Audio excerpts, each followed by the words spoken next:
Greetings folks, my name is Anto. I am just immediately, as soon as we're live, I'm always like, can everyone see me, can everyone hear me? And I'm always disarmed by it.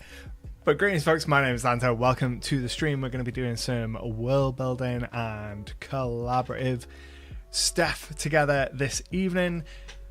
Thank you very much, Hector, for confirming that you can see and hear me. I'm always paranoid about it. I've been in too many streams where people can't see and hear me, and the paranoia is real. Like I said, if you've been here before, you know the drill. We're going to do some collaborative world building, some work on my homebrew world of Istar this evening. It is freezing cold here tonight, so I am in my comfies. I encourage you to get comfortable and to just have a cozy evening with me while we do some world building. Benji, welcome to the first time joining us live for this. They're usually a lot of fun. This evening, I have a whole bunch of things that I want to get to. Primarily, it's a bunch of like high-level lore stuff that I want to do with the world, and we'll get there. Some housekeeping stuff before we dive into things proper. If this is your first time, if you're returning, do get involved in the chat as much as possible. The more you interact during this whole process, the more fun it is, the more you can throw out suggestions and ask questions and stuff, the more interaction we can have, the more fun it is. It's the whole point of doing this, is to be able to connect to all of you folks. I spend so much of the time just kind of talking to the camera instead of being able to speak to you directly, and these live streams are a really nice way to be able to actually speak to you live, like right now, no script. So the more you can get involved in the chat, the better. This evening we are, if I slide over into the desktop view, so here we are in Legend Keeper. So this is what I use to do all of my world building and my campaign management and stuff for my ongoing campaign.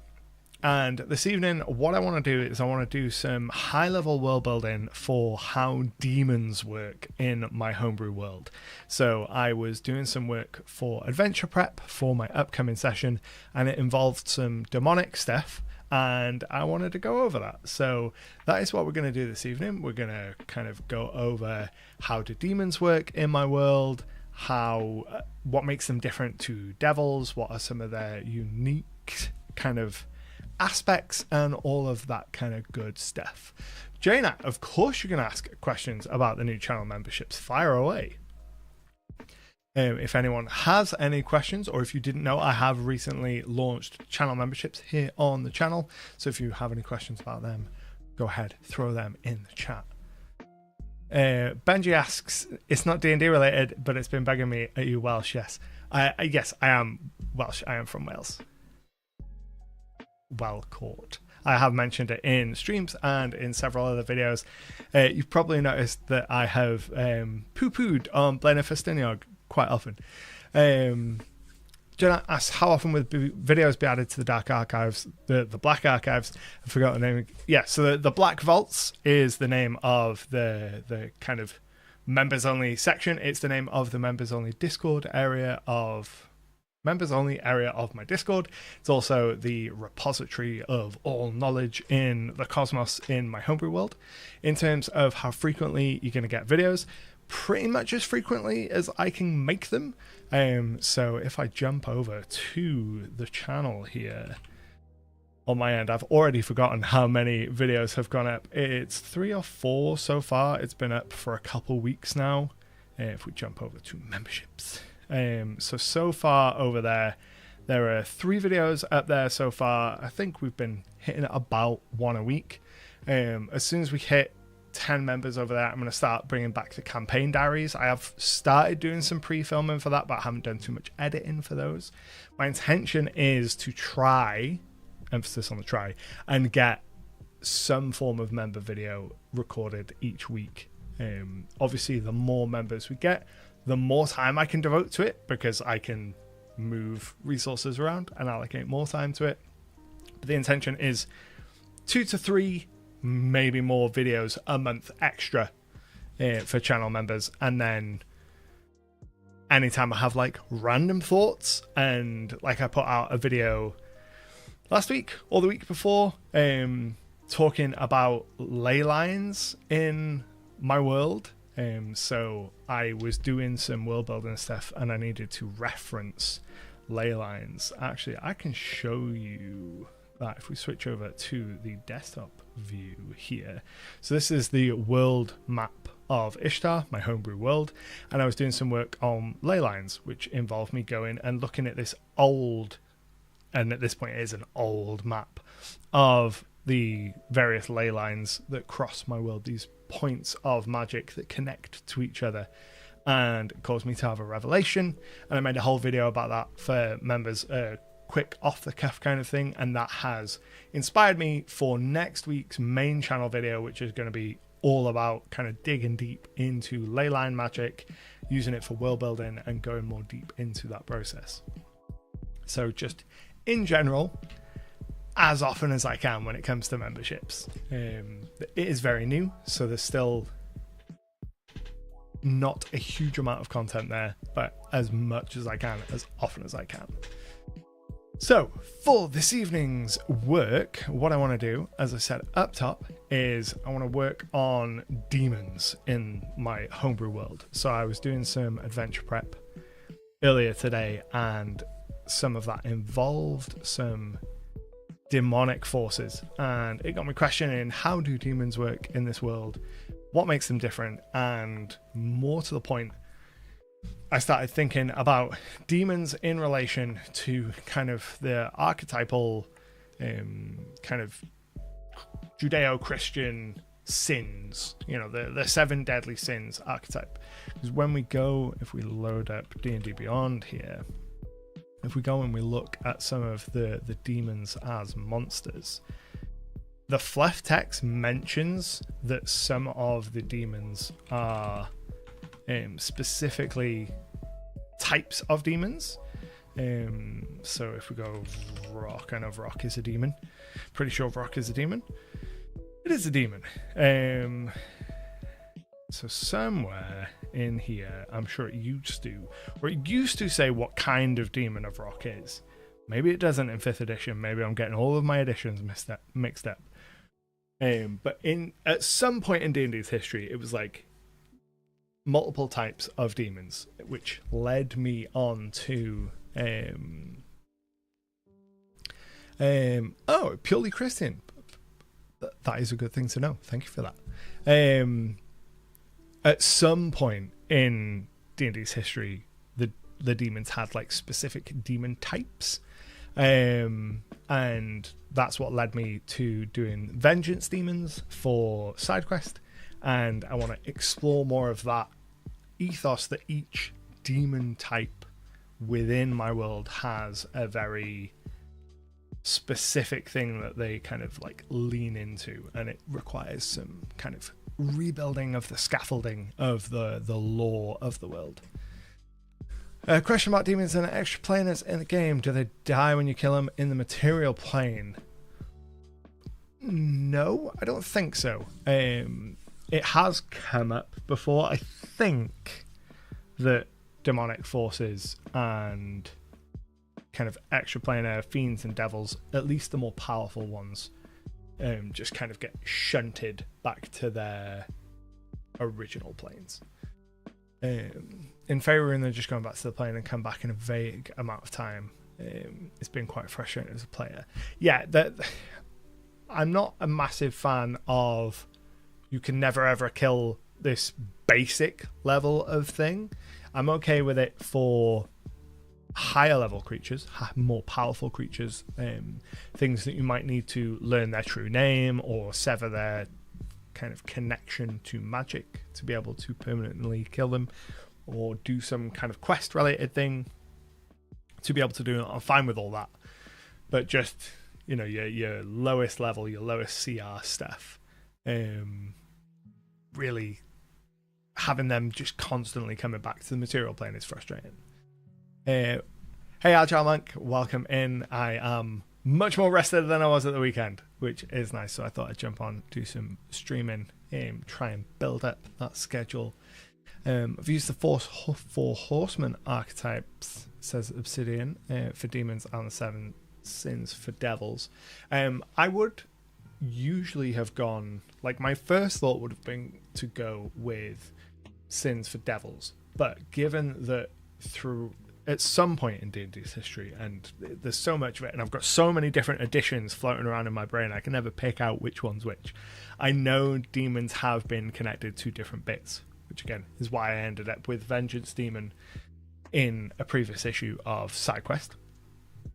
I thought I'd continue that plot line and make the difference being demons being kind of like this reflection of an aspect of kind of a mortal vice. So each demon really leans into that aspect. So for a vengeance demons can grant power by encouraging you to take revenge, or they can become emboldened when people take vengeance in their name, that kind of thing. Hector says, I don't know if it's somewhere in D&D, but in older Pathfinders, each sin has their own school of magic, and I love that. It could be from older Pathfinder that it's kind of stewing in my brain. It's one of those things where I know it's in there somewhere, but I just can't remember the kind of Filofax number to get the information and pull it out, the specific reference from inside my brain. So what I want to do is, if we jump over to the map of the planes of existence, so this is the general cosmos map for my homebrew setting, and if we zoom in here, the main region that we're going to be focusing on today is going to be Verundus, which is also known as the Abyss, and that is where most, not all, but most demons come from. And I like to keep the lore of my world kind of analogous to mainline D&D stuff, because if I have a player comes in that is familiar with like the big heavy hitters of D&D lore, things like the Blood War, I want there to be a sort of representation of that, because I want a player to be able to hit those kind of archetypal touch points within the lore and be like, cool, if I meet a devil and a demon, I know they're not going to get along, because General Cosmos proceeds to show us more than the entire galaxy. Yeah. If they come across a devil and a demon, they will come with a baggage that they assume that they don't like each other, and I want to reward some of those preconceived notions. Sometimes I want to go against those preconceived notions, but sometimes I want to lean into it and reward it. In the case of devils and demons, I do want devils and demons to be at each other's throats. So we're focusing today on Hell and Verundus, which is the Abyss. Hell is kind of our lawful evil, typical D&D hell, kind of the 9 hells, and then Verundus, the Abyss, is just pure chaos, a plane of pure chaos. And then between them there is the War Spire, which is kind of the front line of this blood war, where all of the forces from Hell and from the Abyss are just constantly going at it, and it's kind of this extra planar manufactured battlefield that they go at it between them. So a lot of what we're going to be doing today is figuring out kind of the hierarchy of the Abyss, which is kind of counterintuitive. This place all about chaos, figuring out its hierarchy. We've got to start somewhere. We've got to lay the foundation somewhere. I was wondering, this is a bit of a throwback, but in your OneNote notebook, you had a Wheel of Cosmology. Is there a template available to Legend Keeper?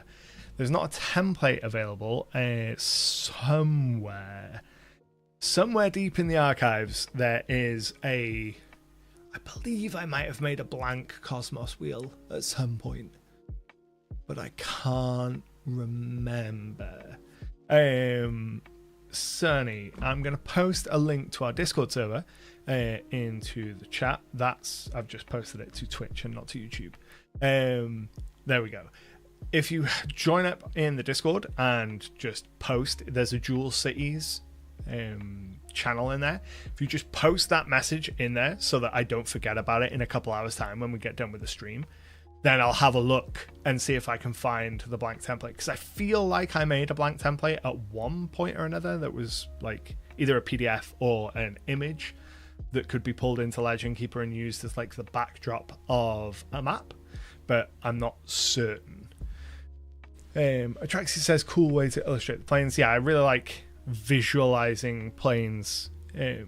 I mean, the wheel cosmology is super common in D&D anyway, but I really like visualizing the planes this way. It allows me to picture where they are in reference to each other, but also kind of add other elements, like adding the pin for the Warspire, and then there's somewhere else up here, the Solar Bastion, which was a thing in the Book of Many Things, which I thought was pretty cool. So it means I have a place to go and add it on a map. Very map focused when I do a lot of my world building, because it makes it a lot easier for me. I'm also very scatterbrained this evening, so I'm going to apologize in advance for that. So, Verundus, the Abyss, the plane of chaos, the home of demons.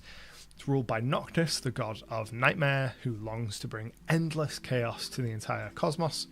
He's opposed by Malus, the prince of darkness, the lord of devils, who has kept the forces of chaos under control for eons. This is the From the Setting guide. If this is the first time you join us in the stream, we are working in Legend Keeper. I'll put the links to all of that stuff in the chat. And pretty much every page I have in Legend Keeper has one of these text boxes, this From the Setting guide text box. And this is the headline information that a player would be able to look at. Their character would know this information without needing to make any rolls, without needing to ask me. So I put this information, I allow my players to see my Legend Keeper page and to browse freely, and I keep some stuff hidden. But anything that they stumble on, there'll be a From the Setting guide box, and that's assumed knowledge. So we're going to start off, we're going to go ahead and we're going to make a secret block here, and we're just going to start making some notes.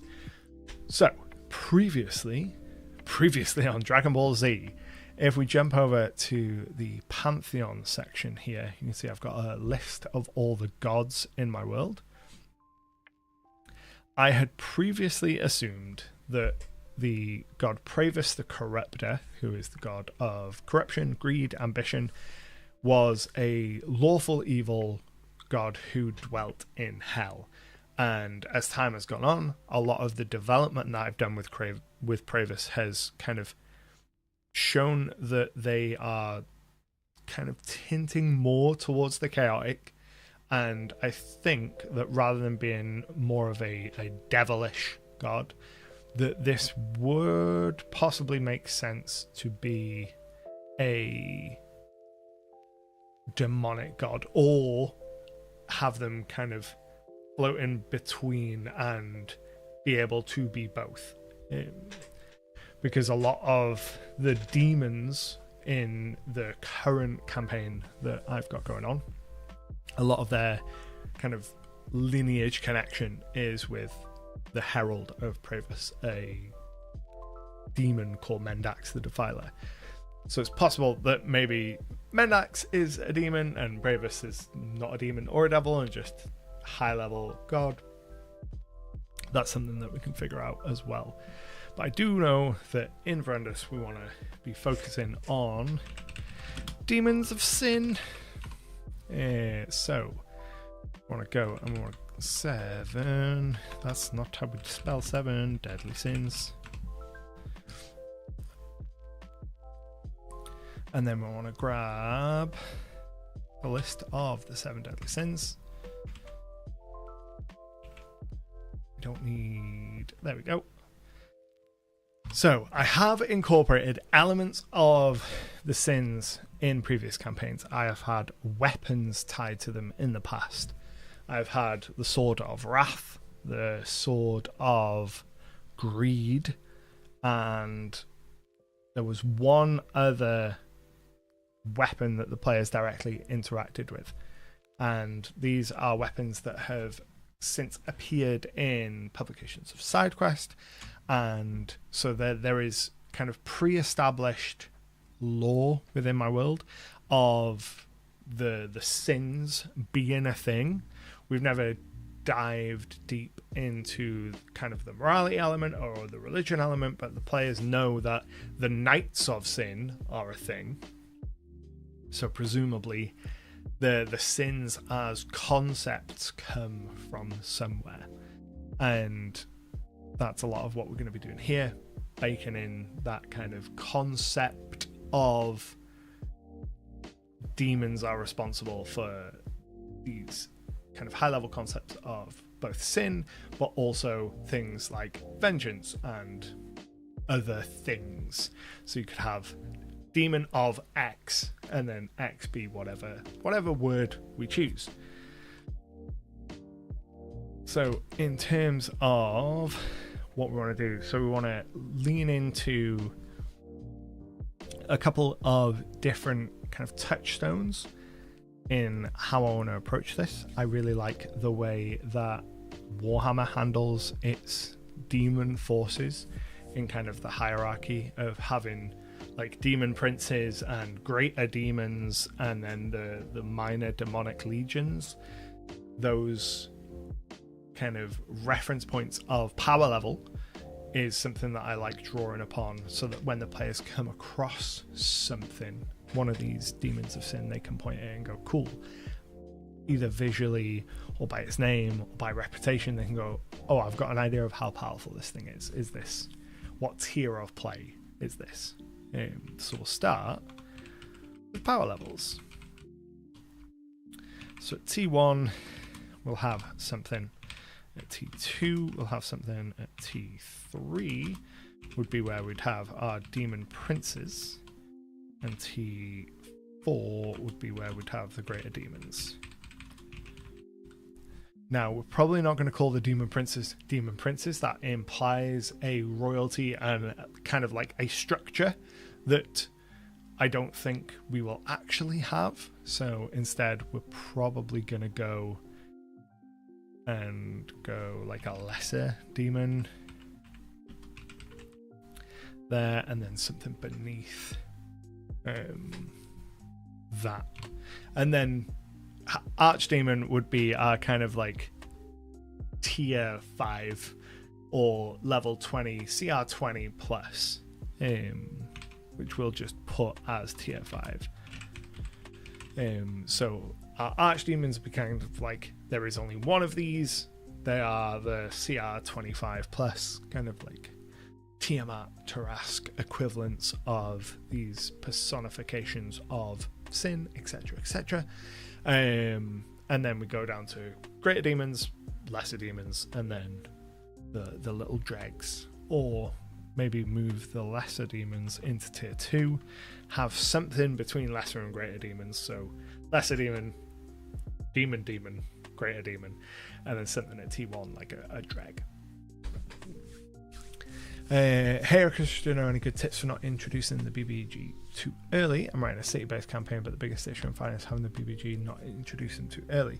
I don't think there's necessarily any words. I don't think it's necessarily a problem to have your BBG come in early. It's only really a problem if they get introduced and get stomped before they can like establish themselves in the narrative. A lot of the times what I like to do is either introduce them in a way where they are inaccessible, so you can have the players hear about actions that they've taken, or have it so that the villain is moving and shaking and doing things, and then the players are learning about the effect of these things, or it starts to affect them, not necessarily negatively, but they start to see the repercussions of that, and they start to get a sense of, oh, this is a bad guy. Or I like to sometimes sparingly, because this is really easy to overdo, introduce them directly and have it very clear that the villain is at a power level that is much too great for the players at that point. Takes much more finagling to do that, but it is possible to do. First name, last name. I certainly can wish a happy birthday to your mom, Sergeant Annie Gurr. Happy birthday. Barons, or think of titles similar to that to use on high school D&D. I want to delay the fight, but the players probably want to fight them as soon as they're introduced. Maybe they're just hearing their name around what they're doing. Yeah, one thing I did or have done in previous campaigns is have just word of the villain's actions reaching the players. So as they're going through, they hear about the terrible things that the villain is doing, and the villain is so far removed from them because you can communicate the kind of layers of danger between the players and the villain. So enough.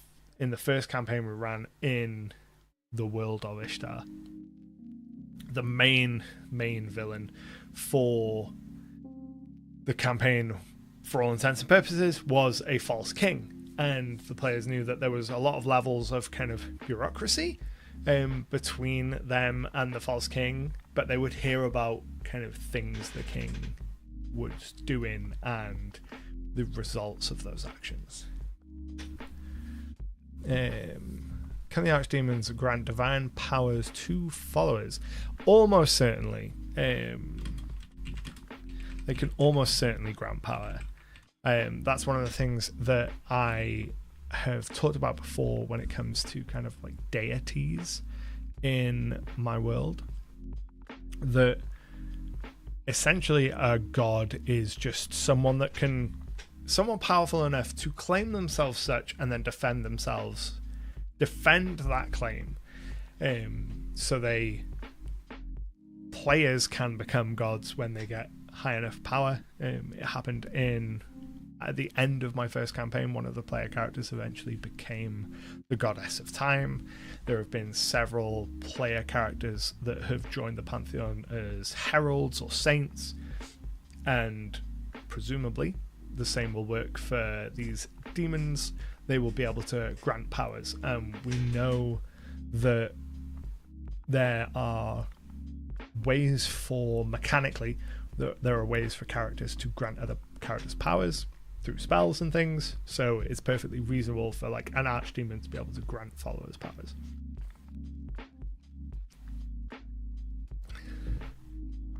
Are there any demonic gods above that of the archdemon? Yes. So Noctis, the god of nightmares, resides in the abyss and would be considered like a demon god.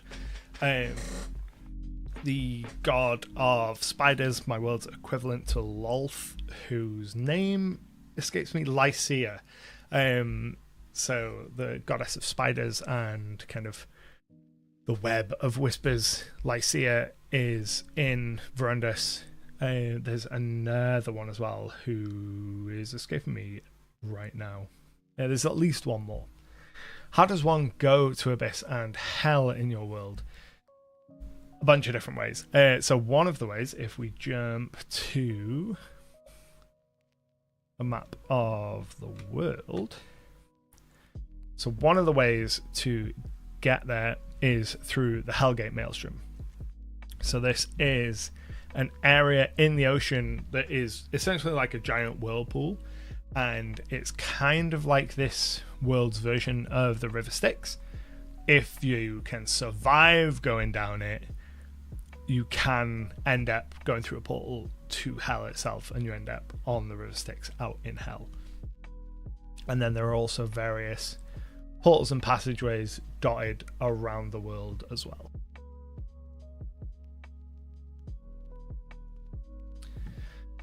So Verundus. So archdemons, greater demons. Some name, lesser demons, and then little demons can just be regular demons. Demons,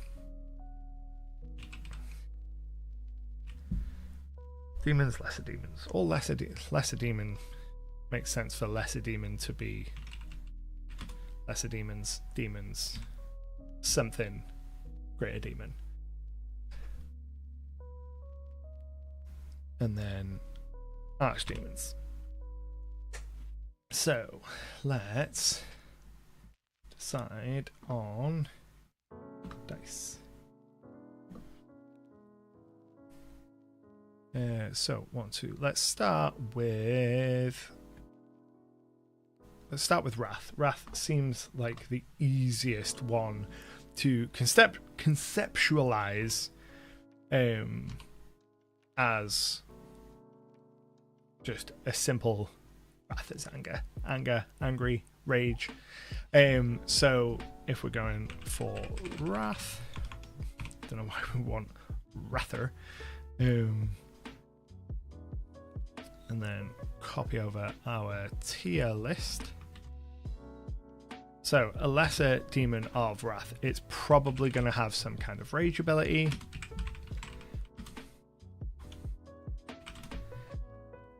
And then it probably wouldn't have anything else. So lesser demons probably aren't going to do a lot in the way of kind of imparting that trait in another creature. They would probably just be kind of a pure expression of that trait. So we'd be looking at like berserkers as like a good baseline around the CR and kind of behavior level that we want, and then add in some fiendish and demonic flair to that. Then once we go up a level, then we start getting into kind of general foot soldier of the demonic legions, above the kind of mass wave troops. These would be the demons that can start to influence individuals.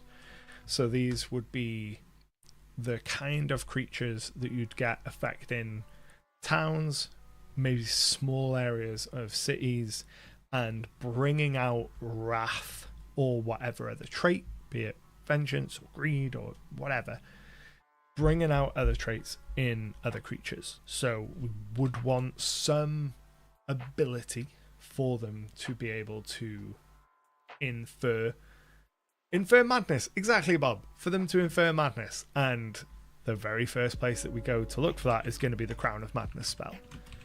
So again, as kind of our starting point, we always want to start from the point of view of as close to the official rules as possible, to look for where we start with mechanics and ideas, and then deviate slowly over time as we continue to develop it. But by starting from kind of an official point, we end up with something that, if anything, is always going to be a little bit undertuned rather than overtuned in theory. So Crown of Madness, 2nd level spell, humanoid of your choice, succeed a wisdom saving throw, become charmed. While they're charmed, twisted jagged crown, madness glows in their eyes.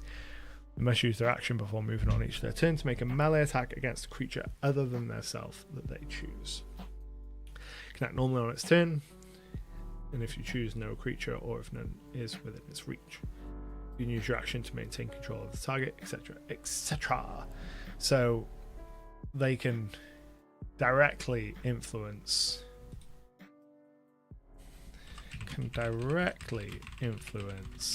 single creatures, Crown of Madness style. And we'd also want them to be able to continue to, like, we want them to infer rage upon someone as well, like mechanical rage.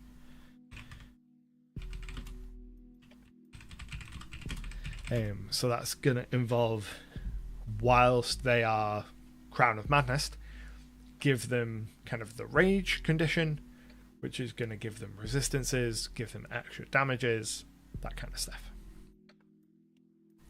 When we get up to tier 3, then we want to be able to inflict madness on multiple people.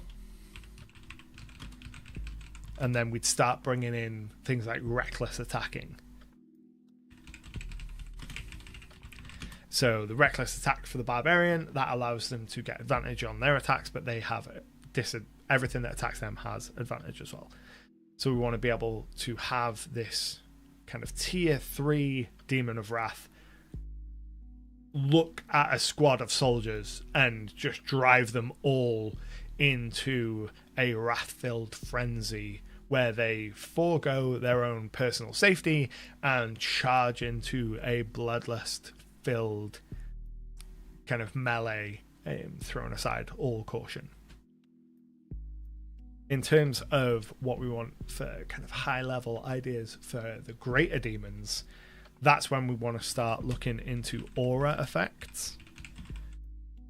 And anyone that comes close to them is immediately filled with this sense of wrath if they didn't pass their save.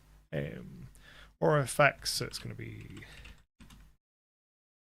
wisdom saves probably.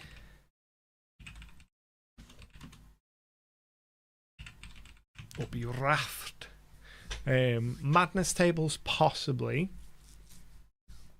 That would probably be more of a direct targeted thing, because having this thing just land in a block of players and all of them turn mad on a dime, while part of me very much enjoys that idea, it would really suck to be a player on the receiving end of that if just you and all of your friends all just failed your save at once and were just mad forever.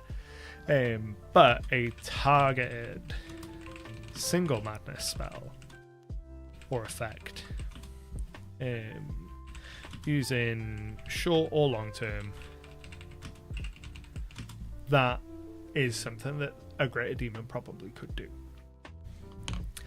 In terms of kind of high level concepts for what all of the wrath demons should have, they should all be high damage. They should all be so if we think of monster design, yeah, how to make your players hate you 101, madness, exactly. If we think of the monster design in terms of being high damage, tough and fast, we want the wrath based monsters to be high damage and tough. We're not so much fussed about them being fast. So high damage and toughness. Those are the two pillars of the monster triangle that we want to fill with our wrath demons. So we're going to go high damage, pretty reasonable toughness, and then focusing on kind of imparting that Crown of Madness style, long-term madness, rage, all of those kind of things into another. So wrath as the concept of one of the sins, one of the demonic sins, pretty easy to do. That's why I said we'd start with it, because it's conceptually pretty easy to do. Things get much more complicated when we get into some of the other sins, I fear. I think next we'd probably go with... let's go with sloth. Because sloth could be a fun one. Intelligence, no wisdom, no charisma, possibly. I can't see the mental stats so much for wrath. Yeah, exactly. They're probably not going to be rocking high mental stats. They're just going to be pure physicality. The mental stats that they have will be designed to make sure that their save DCs are high enough. But that would come down to the actual mechanical design of them, like in the nitty gritty, which isn't too much what I want to worry about right now. I probably will end up publishing a pack of sin demons. Maybe not in SIDEQUEST, because if there's like 5 tiers of demons and 7 sins, that's at least 35 demons to be able to publish, which is a lot for even a couple of issues. So it might need to be on the back burner for a book in the future, but at some point I will almost certainly. I've got some ideas percolating for like fiendish books, and a whole range of sin-based creatures would work really well for that. So if someone's under the influence of wrath kills someone, does that demon get the soul? incredibly poignant question. So, probably. I've played fairly fast and loose with how kind of soul allocation goes in previous campaigns. I've had items that steal souls. I've had effects where players have kind of given souls to another creature unwillingly or unknowingly as they've been performing acts, and I imagine that this will be a case of part of the demon's whole ethos is they're trying to convince mortals to do their work to get souls, because part of the great cosmic game is we've got the material plane at the center. That's kind of the powerhouse, and the energy source there is the souls of the mortals on the material plane. And then when they die, those souls eventually end up kind of passing through. If we zoom in here and close that down a little bit, if we have a look here, so they will pass from the material plane, so Istar, into the soul realm, which is kind of the transient plane where it's kind of a mirror copy of the material plane, and then they wait there for a little bit before moving on to their final resting place. And we've got a couple of other planes that they might kind of side shunt into depending on what would happen. But the kind of big cosmic game is all of these gods in all of their realms being like trying to snatch up souls and get them to come to their plane and build cosmic power through souls. So I imagine that the demons would almost certainly be doing this to try and cause those that they're influencing to either give up their own soul or sacrifice souls in the demon's name. For Sloth, I would ironically lean into the idea that they force slow onto the targets, but they themselves have haste. I think you read in my mind already, Bob. How would you suggest a complete noob start with material planes, inspiration, reading, etc.?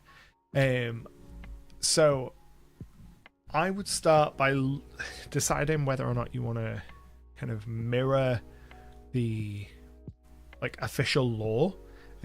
So a lot, as I said earlier, a lot of my world has analogues or allegories within official D&D lore, and that is very much on purpose because I want to be able to have players who are familiar with D&D lore come into my game and be able to use some of that knowledge to be like, oh cool, I know that, right, there is a god whose domain is X, therefore they will probably do Y.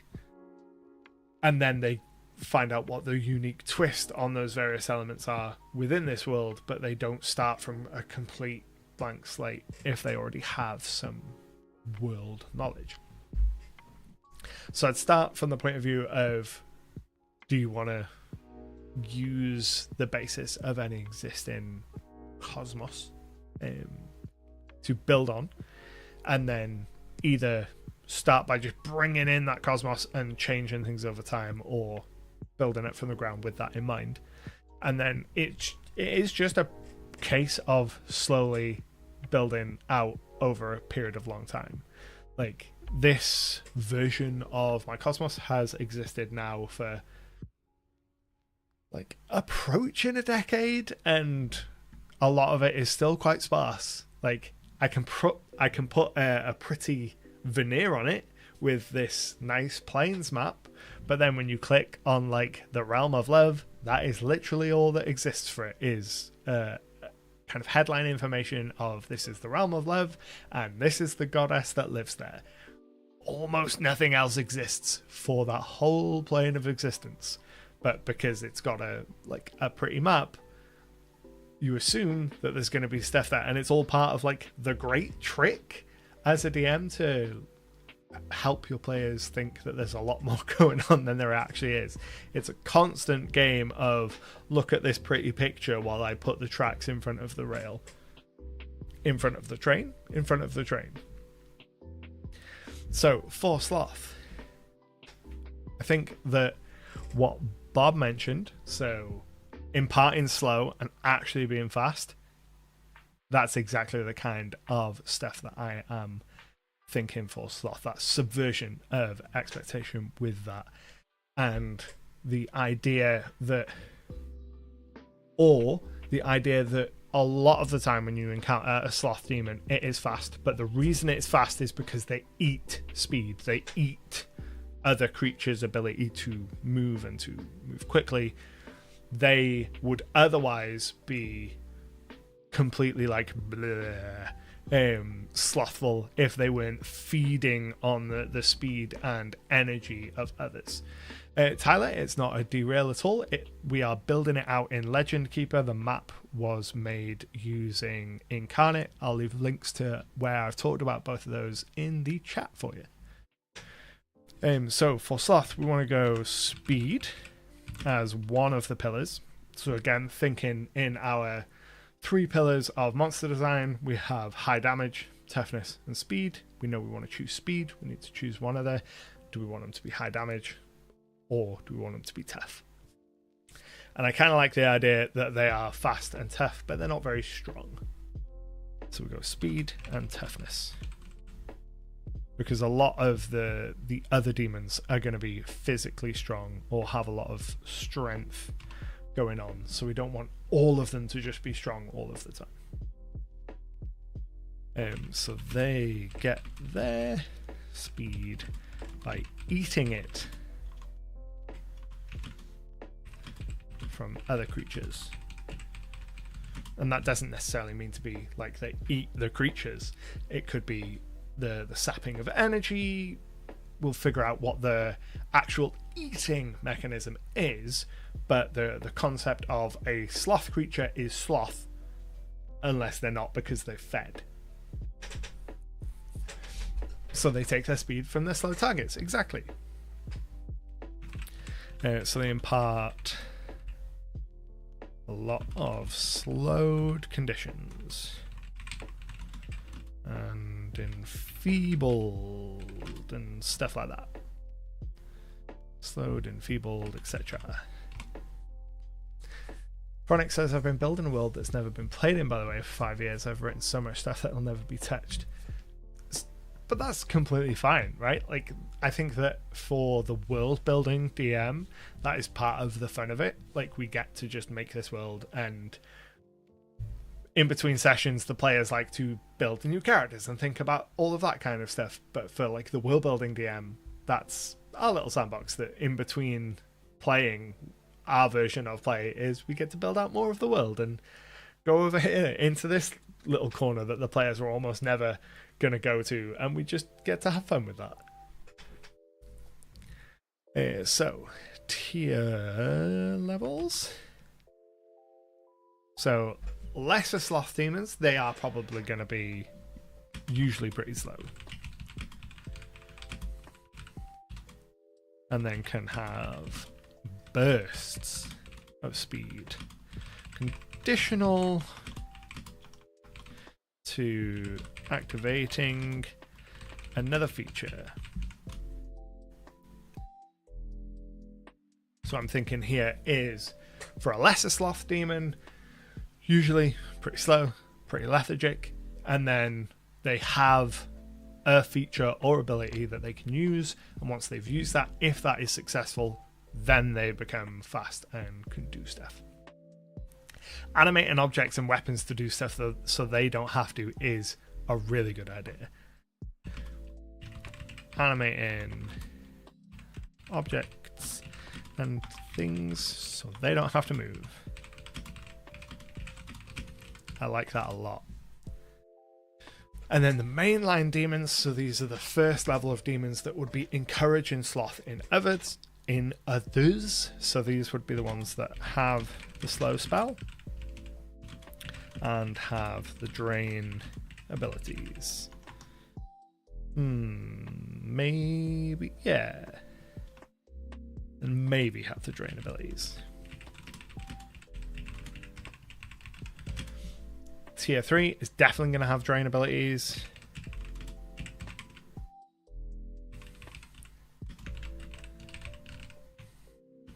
for multiple people. Revert damages seems to be a good I don't need to do things to return damages seems to be a good I don't need to do things to win.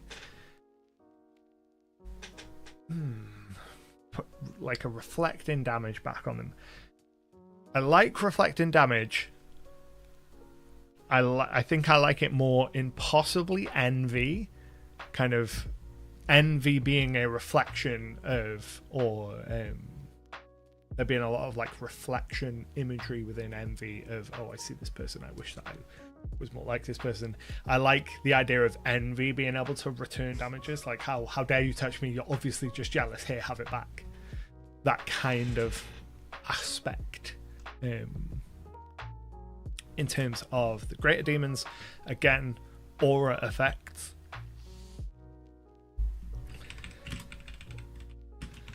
Probably something like a difficult terrain around them. Inner proximity. And then kind of their signature feature for a sloth greater demon would probably be something incapacitation wise, so the ability to completely stop something. That's not how you spell signature. There's something that gives incapacitated. And again, Archdemon can grant power. The Archdemons would be something for all of the Archdemons. I imagine it would be a case of I'd wait until all 4 tiers are designed completely and then look at them as a whole to build an Archdemon that fits within their ecosystem. Time stop is a good shout. Time stop? Question mark. Seems like my world won its first campaign soonish. Looks forward to getting to bring some of my NPCs to life. Someone really wanted to RP for a long term. That's another great aspect of being deep in the world building trenches for a long time. Getting to bring out all of the NPCs. So we've got Wrath, we've got Sloth. So we've got Wrath and Sloth. Let's go Greed.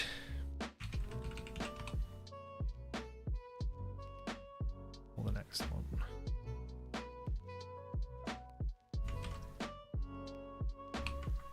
Whoops. So, in terms of our power triangle, high damage, high toughness, strong, fast, tough. For Greed, probably strong. I don't. Does Greed read more as being strong, tough, fast?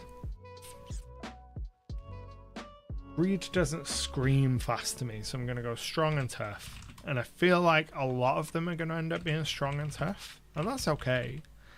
A lot of this is more of to get a baseline of where to assign ability scores and how to assign hit points and AC and stuff like that. Greed is often given the thief trait. Going literal in the greed from stealing, them being thieves could work. Taking weapons and items from the PC. Give me your items, make the targets disarm themselves, take off their armor.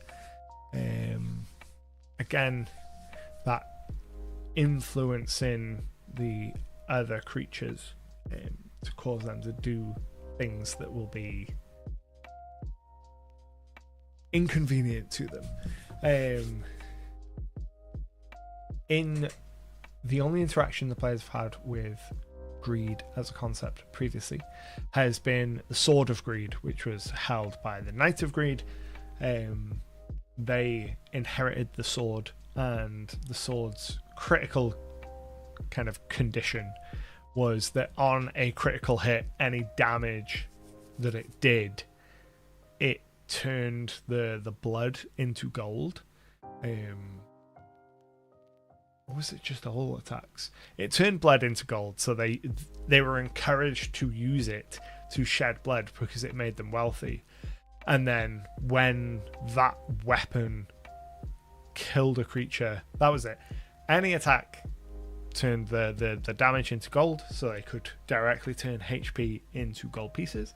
And then if they were able to reduce a creature to 0 hit points with a critical hit, then they would turn the creature into a solid gold statue. And they had that happen once or twice over the course of the whole campaign. And it was always an incredible moment when it would happen, because you just turn the creature into a gold statue, and having that moment of like, oh, everything's really dangerous, to, oh, we've got this gold statue that we can now profit from, was always really fun. Gold vision, so they can sense the treasure of the PCs, meaning they can't take invisibility or stuff, possibly.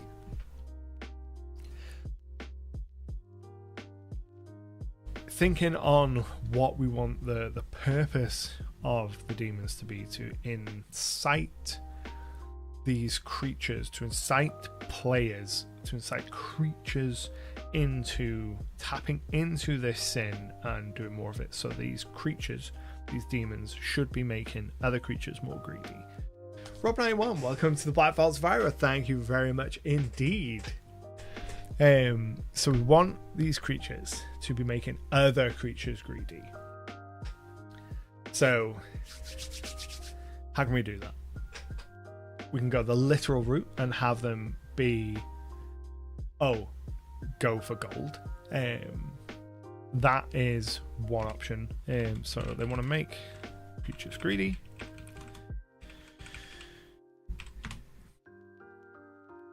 We can either do that from the point of view of offering them gold, like have it be in a gold sense, or we can do it from the point of view of offering them power.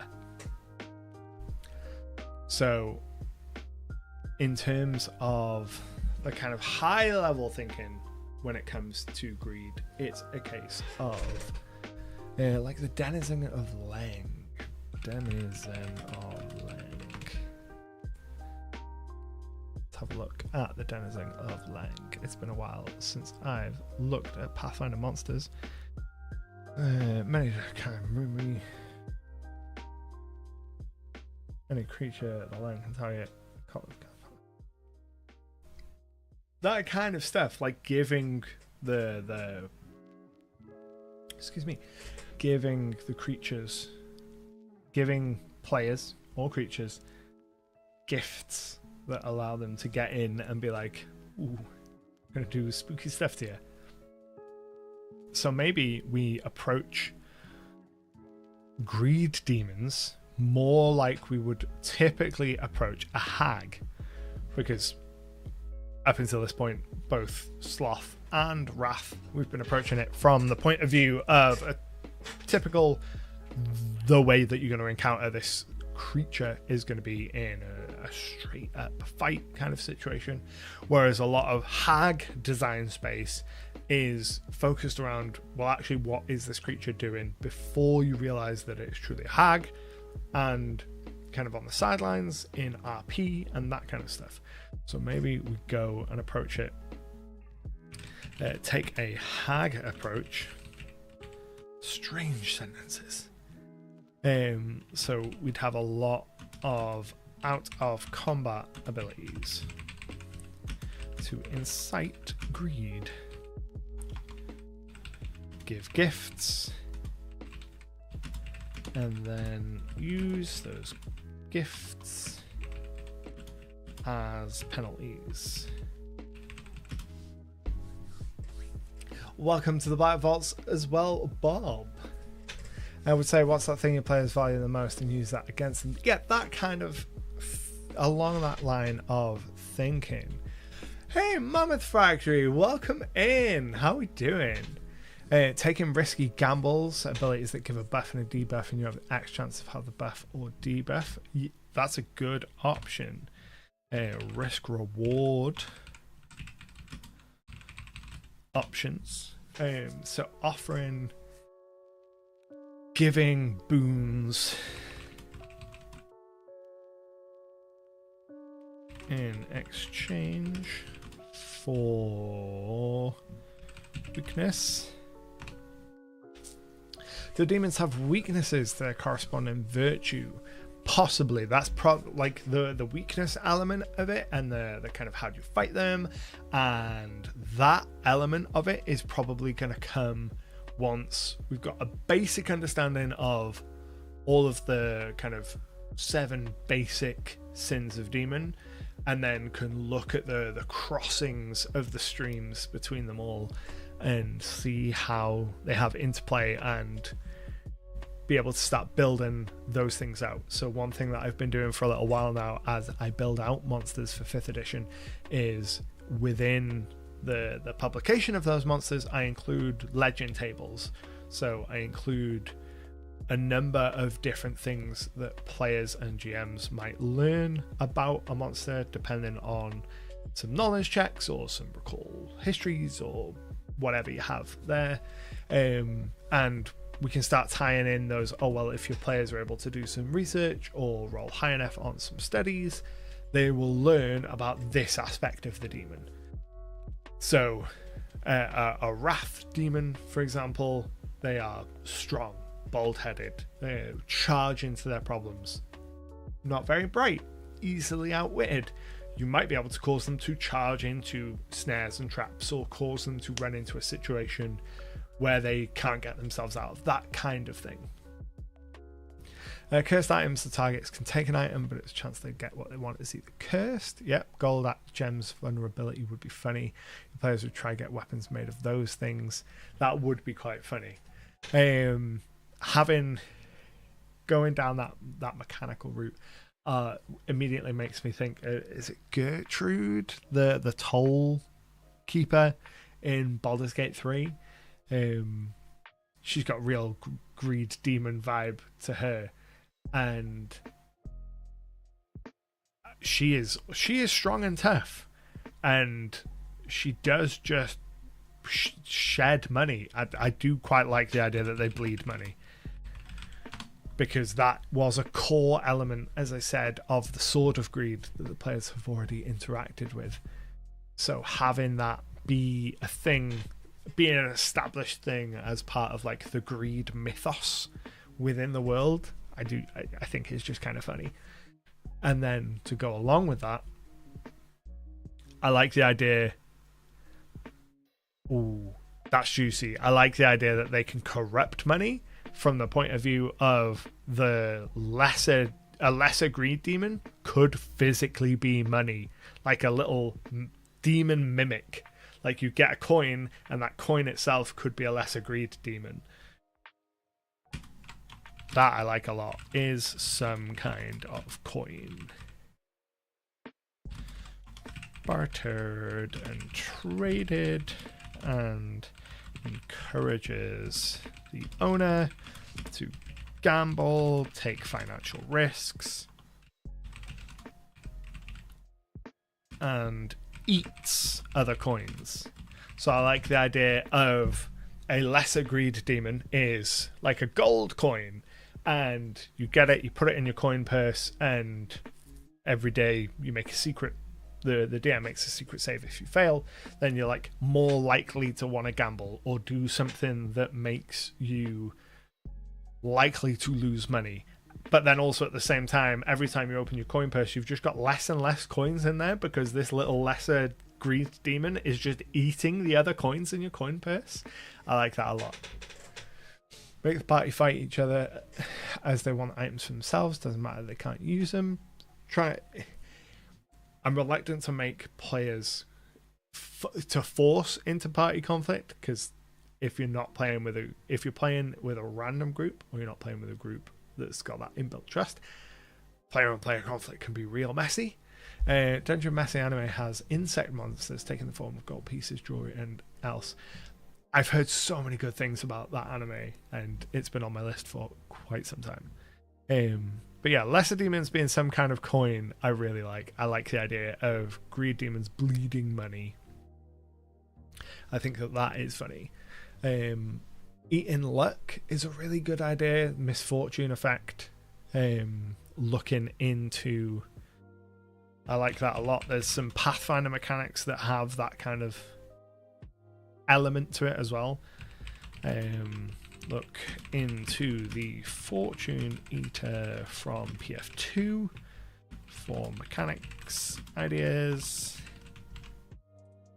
I can't remember how that manifests, but I know that there is some luck eating element to that. So the desire of greed demons is going to be to drive in mortals the desire for more.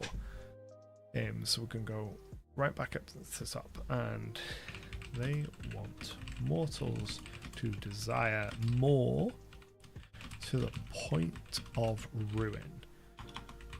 So that's their whole thing. They want mortals to desire more and more and more until that desire for more brings them to ruin.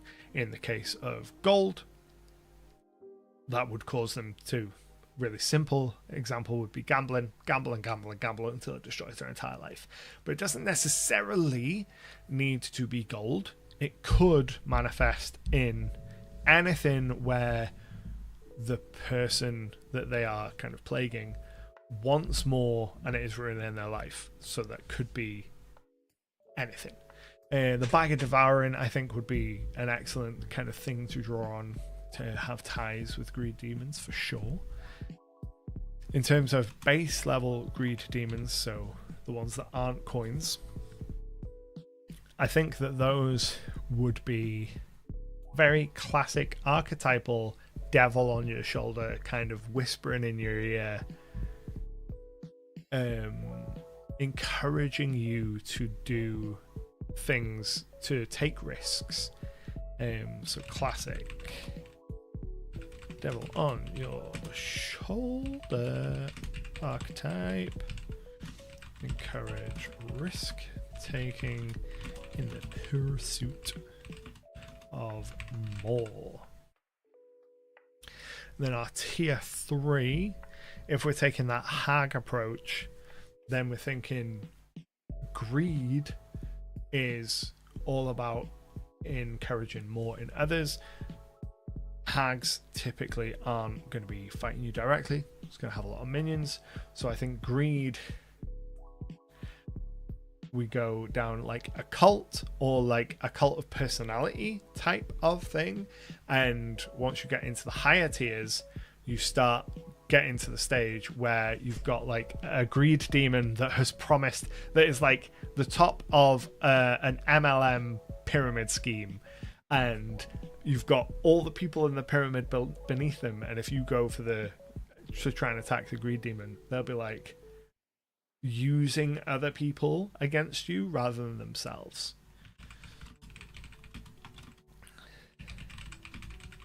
So they use others against their enemies instead of direct conflict. Think MLM, pyramid heads, or like that kind of vibe.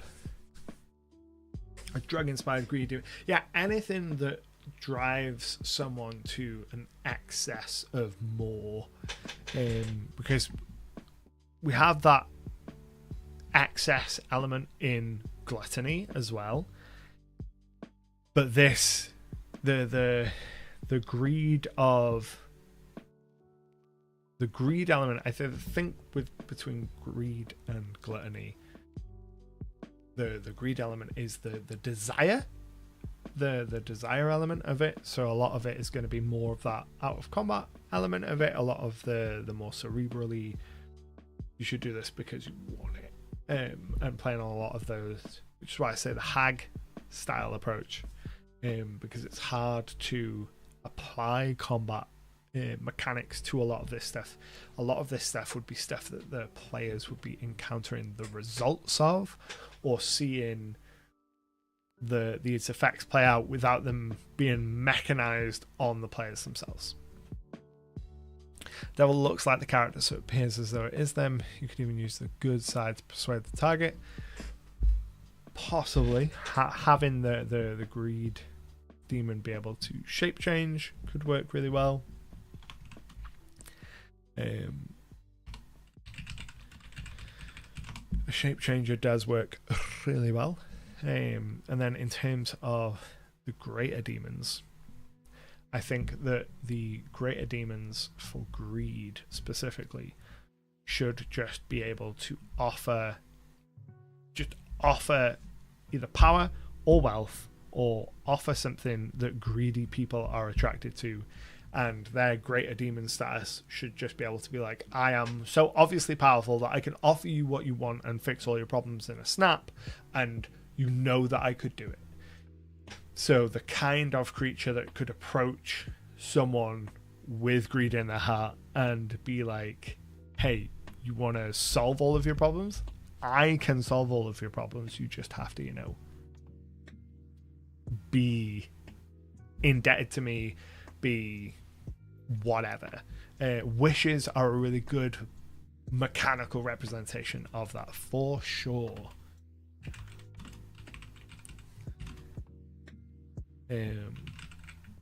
So we want them to be obviously enough to just grant whatever a mortal would want.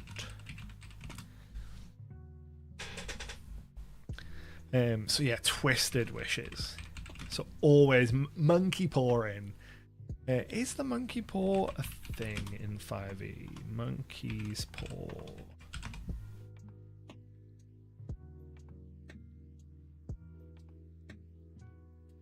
And then along the kind of Midas route, I do like the idea of a greater demon of greed's pure form being just like huge golden statues, just like ridiculously opulent forms.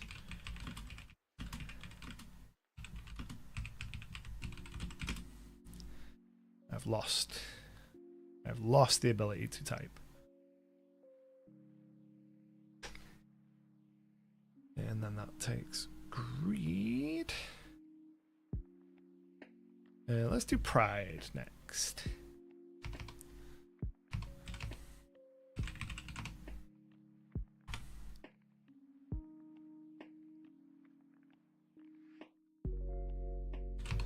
So, grab our tier listings. And then think about what we want to do for pride. What do all men with power want? More power, exactly. So purpose of pride.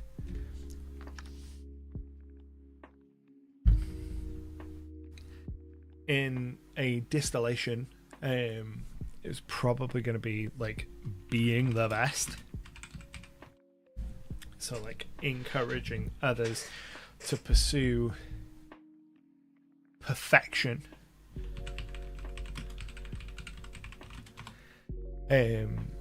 And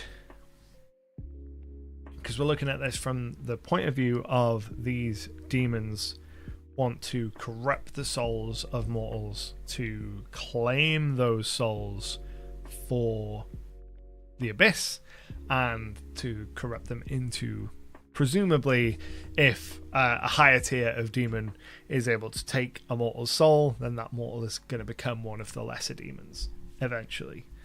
That's probably along the line of thinking that we're going. So a pride demon.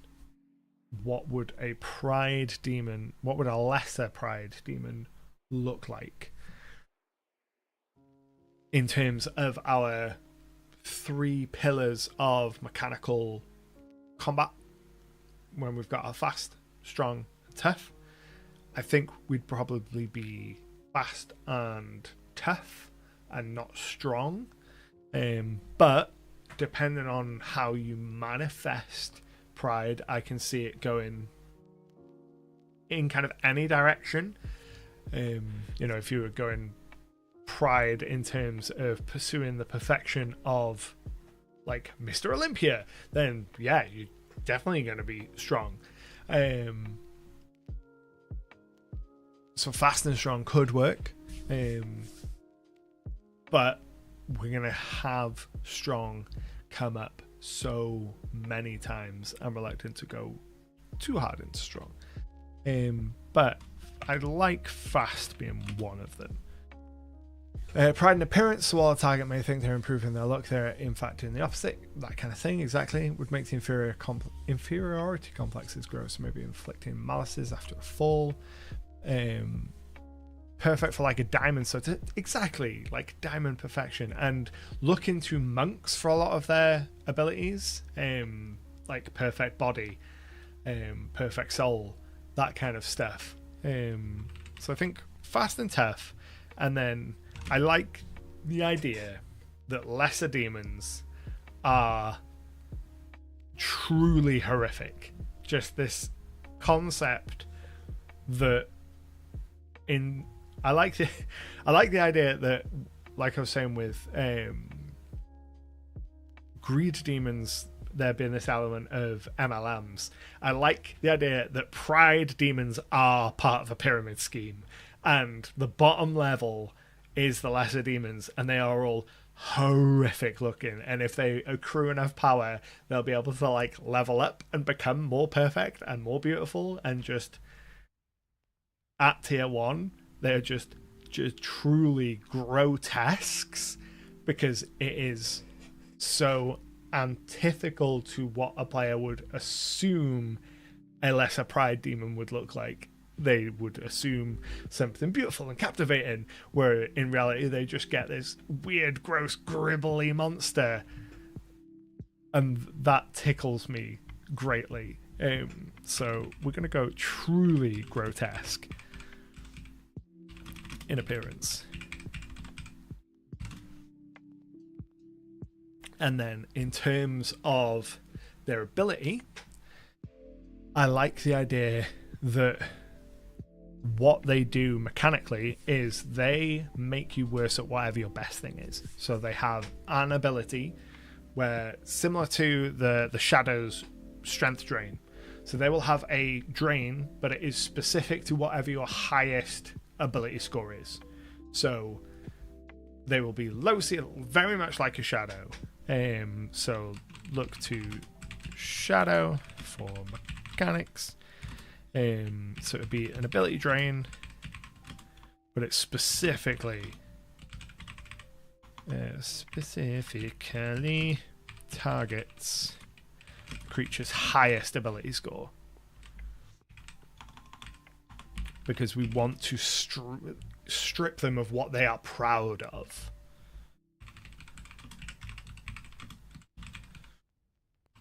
On tie, GM's choice. So this idea that they are always targeting whatever you are best at and making you worse at it and wounding your pride. And the higher you go in the pyramid, the more perfect you are in everything. Yeah, exactly. So they just start being really kind of crap, and they have this one ability, very much like Shadow. They can hit above their weight, but they are not great at really anything else. And then the higher up the pride pyramid you go, the more they just get good at everything. And then very much so, higher the tier, the better they are at everything. And their folly is mainly an RP. So I'm thinking that a lot of the way that you defeat a pride demon would be very personal. You learn about the pride demon, you learn about what it's prideful of, and then it would be down to the player ingenuity to figure out how to use that pride against them, and that would be how you would undo a pride demon. So you'd use their pride against them.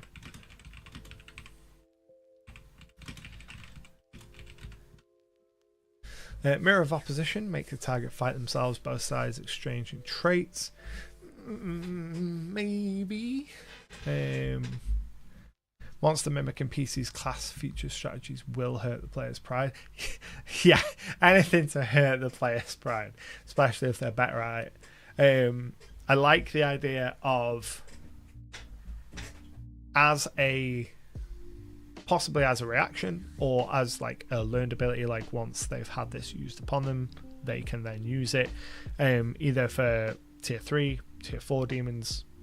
Once you get into slightly more complex play, the idea that once you use an ability on, oh my god, it's Cell from Dragon Ball Z is what we're building here.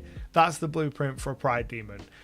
Once you use an ability on the Pride Demon, it then knows the ability and can use it back on you, which is very Cell coded. It's perfect Cell.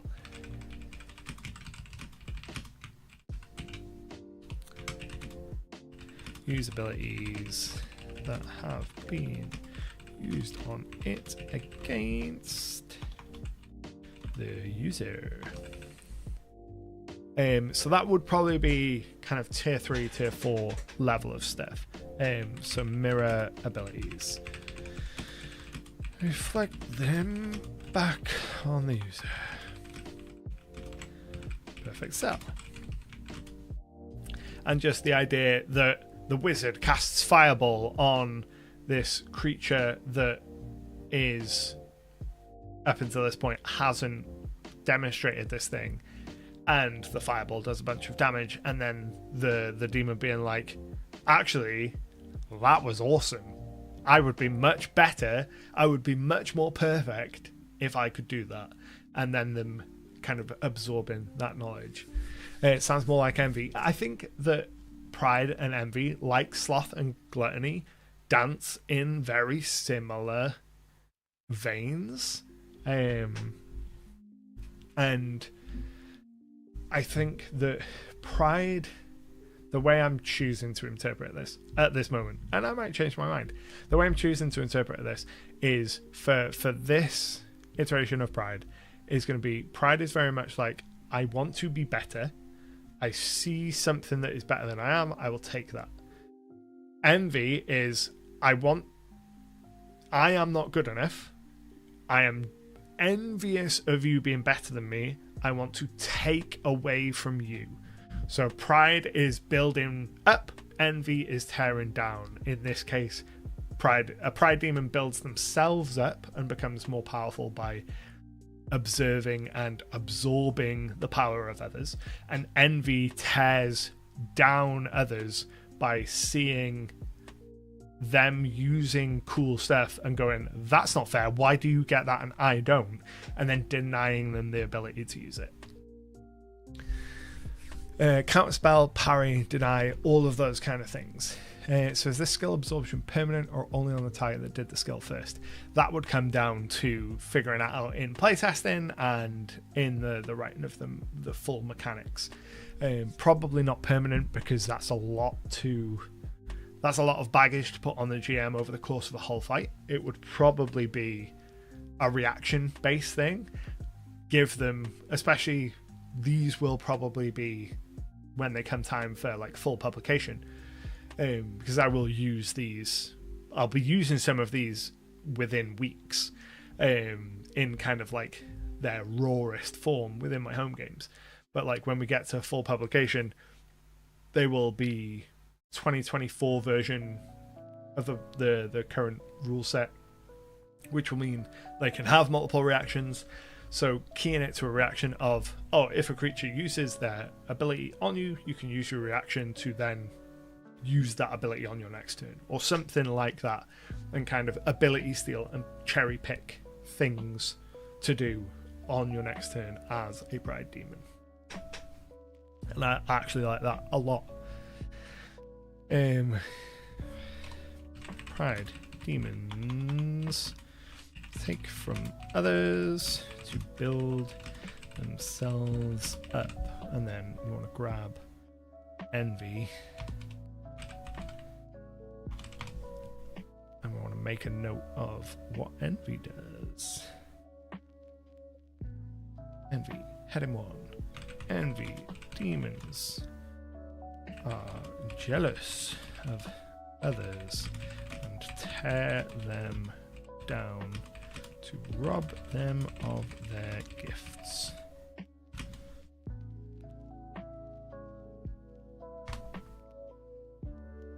In which case, the ability drain, specifically targeting the creature's highest stat, might end up going to an envy demon.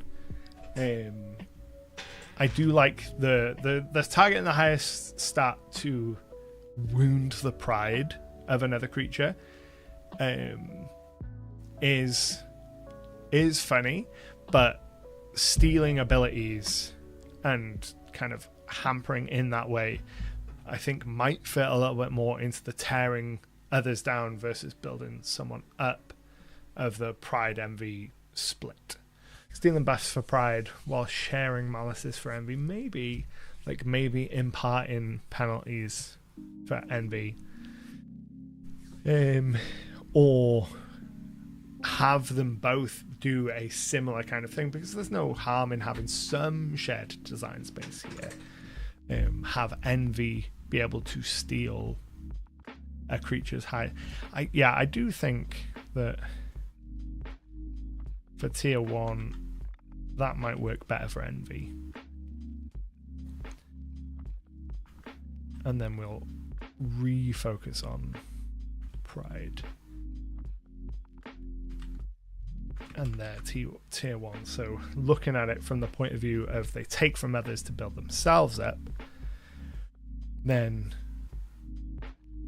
we can do the same kind of thing, but have it so that they can bump their own stats by stealing from the players. So an ability drain that specifically targets the creature's highest ability score and buffs that score in the demon. And then in envy, rework it a little bit. So pride can copy stats. Basically, yeah. So the pride will be able to steal stats to bump their own stats up. Make it a little bit more complicated to run them in a fight, which is a good point. So we go ability drain, grant themselves advantage. Simplifies it, less work for the DM.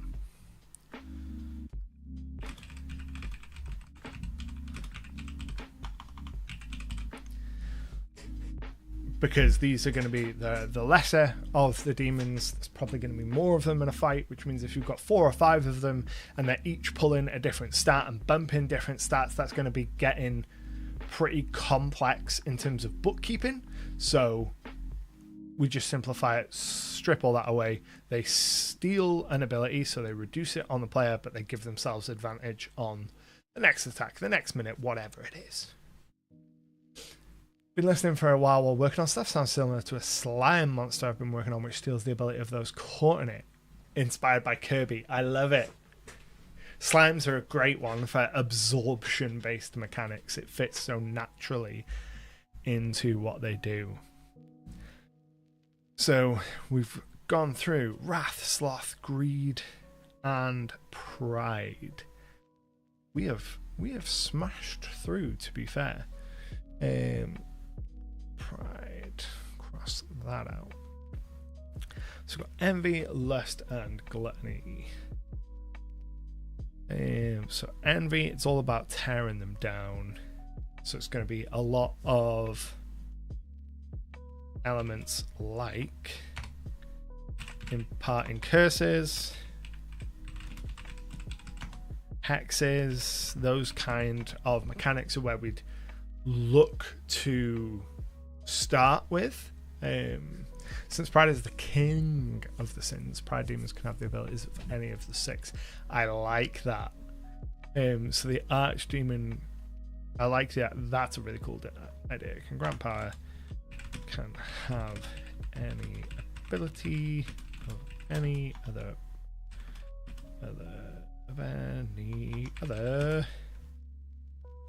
sin demon. So and recharge 1 to 6 ability. 6 options. 6 options. So how to represent that mechanically would be as some kind of probably recharge ability, and as part of that you would choose one of 6 features to grant it when they use that ability. So as an action, the Archdemon of Pride can, here's one of 6 options from the other 6 sins that they get to do. Each one is inspired by one of the other distinct forms of sin, and then recharges over time. Envy has no distinct form. They're jealous of those that want it, so maybe they possess others. I like that. No form of their own, always taking on others whom they are jealous of.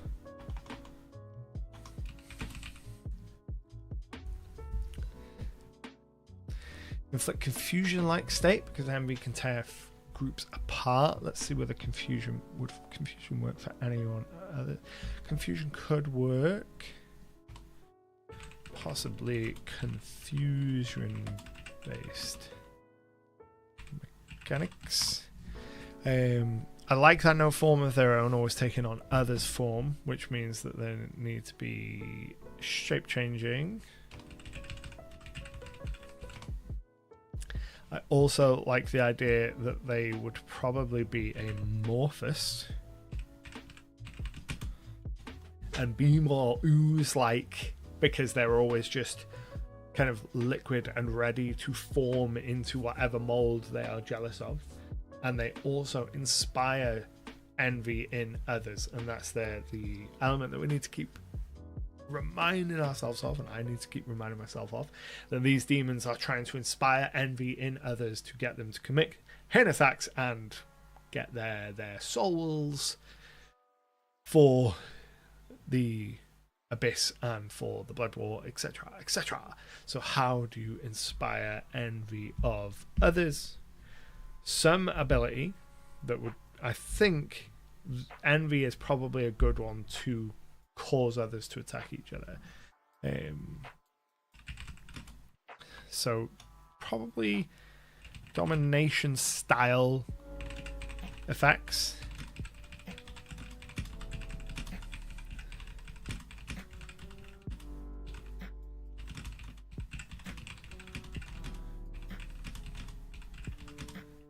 To get them to turn on each other. Like possessions, exactly. Bane's enfeebled. So Bane enfeebled, all that kind of stuff. And then domination, possession style stuff for them to turn onto each other. On the lesser demon, tripping people would be preferred strategy because they literally want others to fall. That's super thematic. Heavy on the tripping. Knocking prone.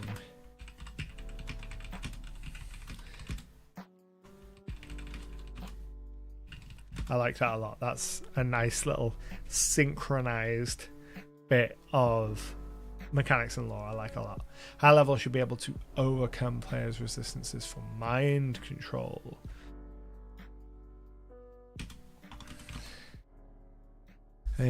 So I don't even know whether there's anything that can just do that off the top of my head. So lesser demons, stealing, ability drain, still a higher score, heavy reliance or tripping. The next level up would be just the regular demons, focusing on individuals and inciting envy within them, encouraging them to be envious, to covet, to cause them to want. So offering them boons in favor of having ability. Right, okay, so ability that designates target and receiver. If receiver damages target, they get boon. So essentially an ability to be able to say to a player through mechanics and also through fiction, but mechanically say, hey, if you attack your buddy and you deal damage to them, you'll get this bonus, this mechanical bonus for a period of time. So players don't get the advantage, saves always at a disadvantage. Yeah, that could work. Always at a disadvantage for mental affecting things. Stealing sizes, some are tiny. Steal size category steps around each round. Yeah, a lot of like that could come into the amorphous element of it.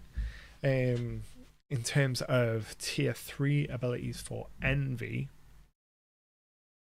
I like the idea of this is when they'd get into just stealing people's forms. So you'd get kind of doppelganger-esque elements in combat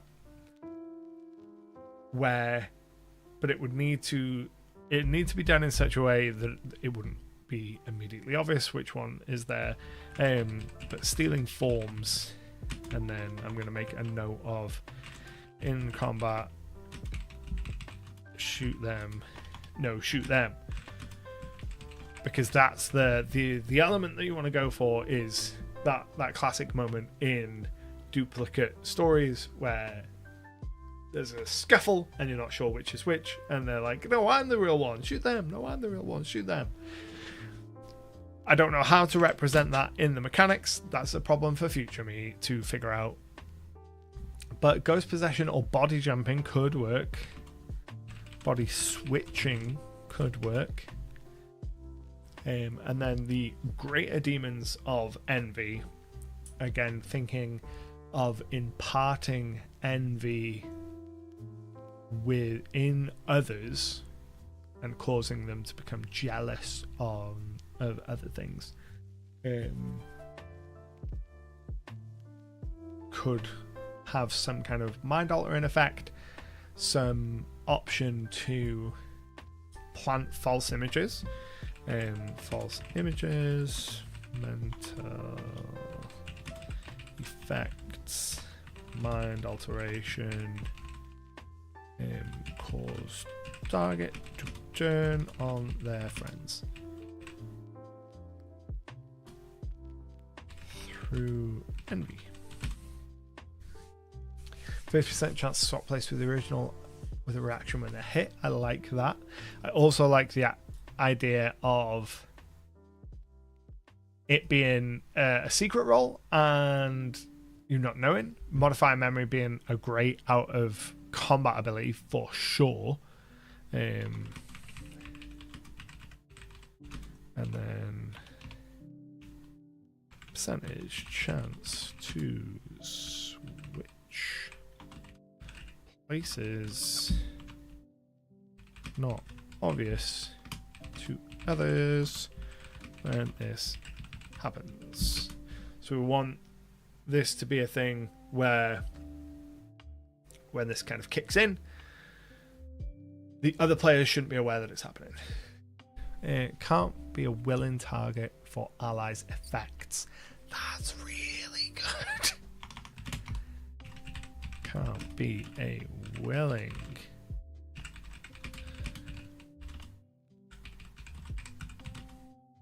target for allies' effects, or can't target anyone but yourself because you're jealous of everyone else.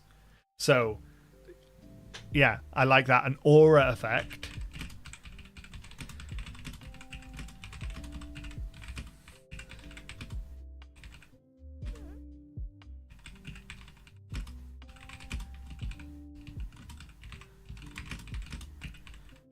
This would be incredibly powerful. So an aura effect, that means that while you're inside the aura, thank you for joining, Benji. I hope you enjoyed and enjoy the rest of your day. So an aura that whilst you're inside the aura, you can only cast target self spells. You cannot target another creature with your spells. This one may be too punitive to combat heal though if you can't target allies. Gotta get out the aura then. Like, that's why it would be an aura effect. So it would force the players to move away from you, and it would force the players to react to the changing situation. And as they kind of become enveloped by this aura and realize, oh, I actually can't use my magic on anyone but myself, crap, that would be really cool. I really like that idea. Just the idea of not being able to use spells that target anyone other than yourself if you're in this aura, especially at tier 4, where magic is such a game-changing part of play, and where it can just fundamentally change everything. Coming into that combat, if you didn't know it was going to happen, you'd be screwed. You would have to just immediately react and immediately back away, and it would throw everything you thought you knew into chaos. And that is one of my favorite things about high level play, is the players get used to being Billy Big Balls and having all of this power and all of these abilities, and then they come across something that does something that they've never seen before, and they're like, oh no. Oh no. So I like that. I like that a lot. That might be my favorite one so far. So we can cross envy off. That just leaves lust and gluttony. So let's do gluttony next, because gluttony is probably the most likely to come up more soon than lust in my actual game. So it would be good to get some ideas on the go for gluttony. So the idea with gluttony is to cause others to consume to their detriment.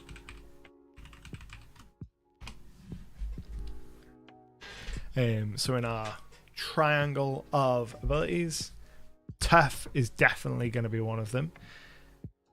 Tough is probably going to be the main one for sure. And then strong and fast, I don't see them as being strong for gluttonous, so it is probably not strong. Fast for gluttonous, so it will be strong, I imagine.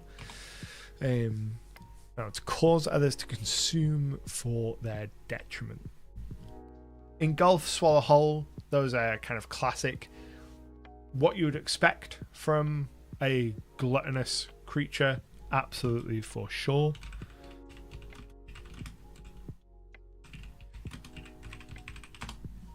Those are definitely going to be kind of tier 1, tier 2 abilities. Couldn't just double down on tough instead? Absolutely. That might be the route we end up going down when it comes to making the actual mechanics. The tough, strong, fast triangle is just to give me a direction to go when I start looking at the hit points, AC, specific stats. So if our main goal is to cause others to consume to their detriment, are there any spells or abilities that make... So you want people, you want targets to imbibe things, to take on things to their detriment. You want them to do things in excess. So excess is going to be a big part of it. Consume and imbibe. Is that how you spell it? Or is it imbibe? Imbibe? That looks wrong. Force players to consume resources earlier, so take potions much earlier, cast healing spells much earlier. That's exactly the kind of vibe. So how that would work mechanically is either going to have to be a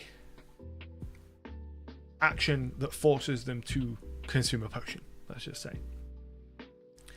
Now, that's fine. If they've got a potion, you would start chipping through their resources. But that's not necessarily a causing them to do it to their detriment unless you have some lever of control. Because if all they've got are really beneficial consumables, then they pop that consumable, they get stronger. It's not to their detriment. So Sleepy Tree, that's a really good idea. A negative, harmful version of good berry, so like bad berry. Am I wrong in thinking bad berry is a thing? Oh man, D&D Beyond has gotten real slow. So forcing them to consume a bad berry each turn is definitely an option for sort of T1, maybe to T2 play. So creating these things that they have to consume. This would be some kind of save against effect. Outside combat, make them drink more at taverns, so need to make alcohol saves. Excellent option. Outside combat, encourage excess drinking. So I'd need to check existing drinking rules for that. Encouraging them to do things that cause them to like end up doing themselves harm, so to consume to excess. Drinking outside of combat, that would work. Desiccate spell. Is there a desiccate spell? That doesn't ring a bell. Desiccate. That is not how you spell desiccate. Message retracted. So encouraging them to do that. Man, gluttony's a hard one. Because it's hard not to lean more into just so much of the depiction of gluttony is like just a kind of problematic like fat phobia. And it's like, oh, here's our depiction of gluttony. It's just a fat demon. Nom nom nom, I'm gonna eat you. And I just kind of hate that. I want the gluttony demons to really, I want all of the demons to encourage and encourage their targets to cause themselves harm through the pursuit of the sin. But the glut doesn't need to be the consumption of food. It can be the consumption of anything, or the doing too much of anything, a glut of X, Y, or Z. So I think we might want to play around with the exhaustion mechanics maybe, and have an effect that means that they save or have to do something and gain exhaustion. So to balance that out, it would probably be assuming this is a combat scenario, you save. If you fail your save, you get an extra attack. Awesome, extra attack, cool. But you also gain a level of exhaustion, and bam, bam, bam. That kind of, you will keep doing this thing in excess until it becomes a problem. So something that triggers exhaustion.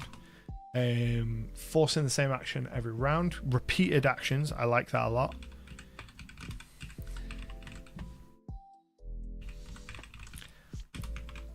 Used as a reaction. I like that. Forcing them to do the same thing the next round. So let's say you've got a player and that player uses their action to drink a healing potion, take themselves back up to full hunger. reaction, force them to do that again the next round, burn another resource, even though they get no benefit from it. Or it would be much more situational, but I like that repeated action aspect. That's really cool. Probably bake it in as a reaction, because it would need to be I've just seen you do this thing, I want you to do more of that. That could be really cool. I've missed some. The Native American cannibal monster, that is the Wendigo. I believe the Wendigo will be what you're thinking of. Could give haste only for 1 round, then drop the spell. Possibly. I believe mechanically haste has to be willing creatures, which makes it difficult. But charming creatures into being like, hey guys, you're my friend, let me haste you. Oh, that's devastating. That's a devastating. We need to look up charmed, because that is incredible. That's an incredible combination.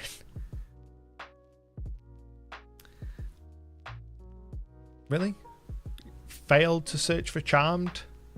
Charmed just not a condition anymore? D&D Beyond? Hey. Fine. Go to the rules glossary. Gosh darn it. Charmed condition.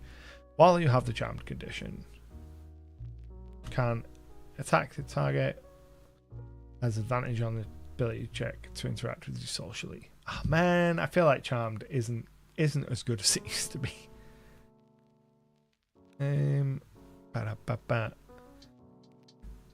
So let's go tier 4 and give it a. I do like that combo of give it an option, like give everyone haste and then pull it away. But I don't know whether that would be possible. So I'm gonna make a note to myself to look into options for hasting enemies.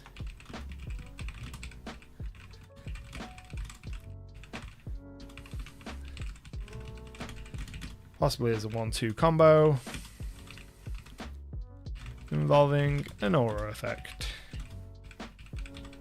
Because what I'm imagining it would be is tier 4 monster has an aura, you come into the aura, you make a save, you fail the save, that makes you susceptible or unable to, like, it makes you friendly to the creature, whatever it is, then it can haste you, then it has to drop the save. A multi-layered thing that means that you can get away from it, but when it goes off it'll be really memorable, but it isn't something that you can just do on the flip of a dime, because that level of power of being able to just break haste on a bunch of people at the flip of a dime is too much. But getting all of the dominoes to fall into place to be able to pull that off, incredible. D&D Beyond is Garbo for searching. It is Garbo for searching. It's gotten really bad in the last couple of weeks, especially since the latest PHP came out. It got pretty bad, but since the DMG came out, it feels like search has fully balked. We are nearly at 10. Right, okay. I think we're going to wind down and call it there and leave the rest of the last of the sins and the rest of the development of it for next stream, which is perfect timing because Precise Seal has just asked how often we do world building sessions like this. The intention is to do them every week, Tuesdays at 8 p.m. UK time, around then. That is my goal. I'm trying to get into that schedule of getting a stream like this every week so we can hang out and do some world building together.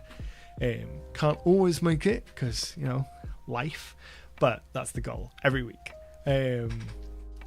So like I do every week when we do the kind of wrap up here, I'm going to switch it back to my face. I'm going to have myself a wee little beverage and push out a bunch of links into the chat and we're going to hang out for like 10 more minutes. So if you've got any questions that aren't related to the things we've gone over on the stream tonight, so things relating to world building in general, questions about my world in general, I don't know, I've done a lot of this evening. Now that I'm looking at myself in the monitor, a lot of this, like a puppeteer. Any general questions and things about world building or TTRPGs in general, throw them in the chat while we wind down. I take a beverage and push out all of my plugs for things. So the first thing that I want to plug is the Discord server. If you're not already part of our Discord server, we've got a whole bunch of people over there. We've got a bunch of dedicated places for players and GMs and for world building, and there's a dedicated Jewel Cities of Talabar section where we talk about my world. And if you are a channel member, which there will be a link down in the description below. I don't have a fancy button to push out channel memberships yet. I need to add that. But if you are a channel member, which is linked down in the description below, you get access to the Black Vaults of Iroh repository of all knowledge in the cosmos, which is the special exclusive area of the Discord server, as well as a whole bunch of other perks for the channel, including exclusive videos, early access to videos when I finish them ahead of time, and a whole bunch of expanding stuff. It's really recently launched, so there's only going to be more stuff, and I'm really focused on trying to give as much as I can to members going forward. This evening we have been using Legend Keeper to do all of the campaign prep. It's the app that you've been watching. I've got a whole bunch of videos on that which will be linked in the chat. The maps themselves that you've seen this evening were all built using Incarnate. I have videos on that and my process for map building linked in the doobly-doo as well. And if you want to just generally support the channel, you can pick up my SIDEQUEST magazine over on Patreon, or you can head over to my Drive-Thru RPG where you can find all of my digital products. So I'll hang out for a few more minutes, so if anyone's got any, drop my water bottle, any other questions about world building or anything of like, throw them in the chat while I pick up my water bottle. My bones. I think we made really good progress this evening, though. I was not expecting for us to get through almost all of the sins and make some pretty good progress on all of like the mechanical elements of them. I think that we've got a strong foundation there. We'll pick it up next week where we'll finish off Gluttony and Lust, and then kind of think of some of the high level stuff about Verundus, the Abyss, and how demons in general work in my world. So if you want to see that, make sure to tune in next week. If you aren't already subscribed, I don't know why you would be here if you weren't subscribed, but go ahead and subscribe so you get notified when we do go live. But I'm going to call it there. I'm going to go and watch some What We Do in the Shadows. I hope you enjoy the rest of your day, whatever it is that you've got planned. But until next time, happy gaming.